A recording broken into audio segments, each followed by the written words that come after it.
Да постиш не значи да не се храниш здраво, велат лекарите за великденскиот пост. Она што му е потребно на организмот може да се најде во растителните производи, велат тие, а не само во оние од животинско потекло кои не се консумираат во овој најригорозен пост по црковните канони.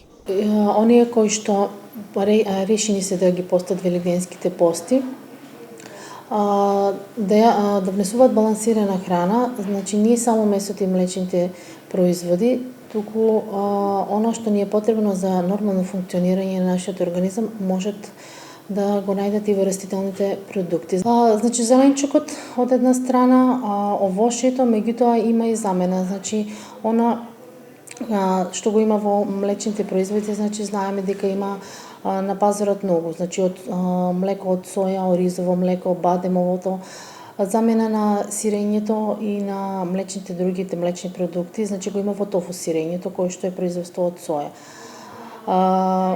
Така да можат, значи, јаткастите плодови и ќе добијат онаа калориска енергетска вредност која што е потребна. Постите според лекарите имаат и медицинско оправдување и тие ги препорачуваат, бидејќи представуваат еден вид детокс на самиот организам. Сепак кај одредени групи граѓани постот воопшто не е препорачлив, а особено треба да внимаваат оние кои имаат здравствени проблеми. Оние што имаат здравствени проблеми, меѓутоа се решени да постат, секако најпред се не треба да ја прекинат терапијата која што е ординирана од специјалистите.